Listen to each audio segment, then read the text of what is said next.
Hi everyone, I'm Waqas Ashraf, Managing Partner and CTO at Cooperative Computing, an entrepreneur and a seasoned technology enthusiast.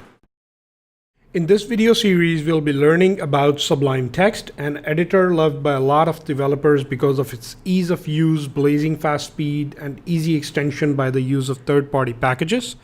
If you're coming from a world of IDE, this is going to be a tiny bit different at the beginning, but I'm sure with the passage of time and continuous use of this editor, you'll eventually fall in love with this. So let's get started and install Sublime Text in our system. Let's open up our browser and navigate to sublimetext.com. Go to download and download the package for your operating system. I'm on a Mac, so I'll download the OS X package. Currently it's downloading. After this has been downloaded, just open it up, install Sublime Text using the installer that's provided. For Mac, it's as easy as just dragging and dropping it into the applications folder. Since I already have that, I'm not gonna do that. So let's fire up Sublime Text and have a first look at this wonderful editor. When you first open up Sublime, this is how the editor looks like. We'll do some basic configuration settings to the way I like them, but you can always go ahead and tweak the settings to your choice. To update the editor settings, we'll go to Sublime Text menu, Preferences, and Settings on the Mac. On Mac, you can also open up the settings by pressing Command comma. Whenever you want to make a change to settings, make sure you change in the user settings, which is on the right-hand side, and not in the default settings because they will be overwritten whenever Sublime Text is updated.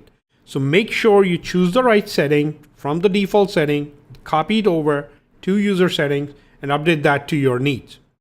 We'll review a couple of settings to tweak Sublime Text as I like it. You can always go ahead, change them to whatever you like them to be.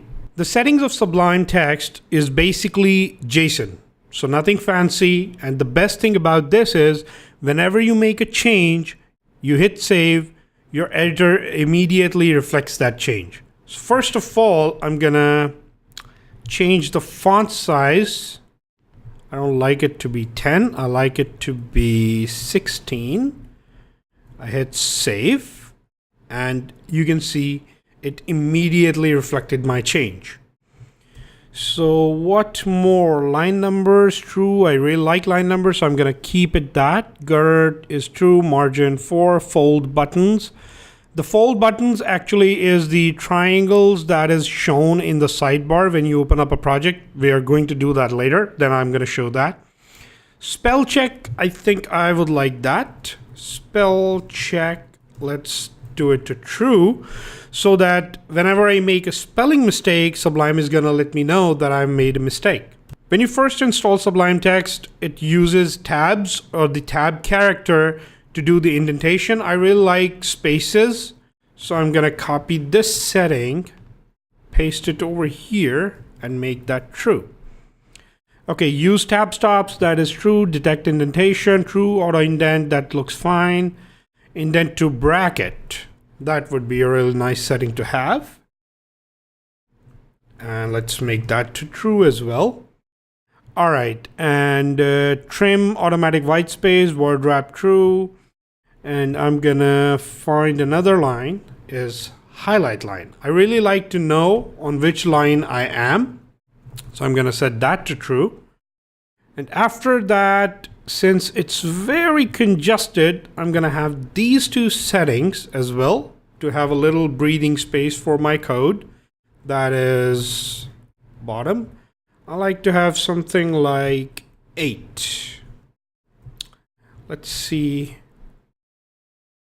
Yeah, looks pretty nice. Next is, let's go over. Okay. Trim trailing white space on save. That's a very nice feature. I really love it.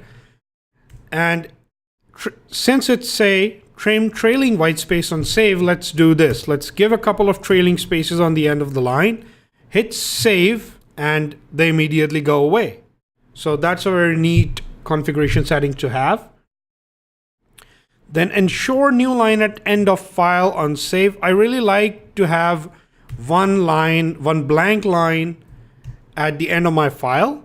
And since this is my last line in this file, let's set this to true and see what happens. As soon as I hit save, you're gonna see the 14th line number, which is going to be blank. There you go. And then there is default line ending. All right, so I always like my default line ending to be Unix, which is basically line feed character instead of carriage return line feed on Windows. So I'm not going to depend on the system. I'm going to have my own setting that Sublime always uses the Unix line endings to save the files. Then I'm going to have one or two more settings. One is bold folder labels. I need to have a little bit of a difference between the files and that. And then use simple full screen. That is a very Mac specific setting. Right now, if you notice, if I go over to view, enter full screen, it does full screen like this, which I normally doesn't like much. So let's do this. Let's set it to true. Remove the comma at the end, hit save. And now when I do a full screen, it's a normal full screen.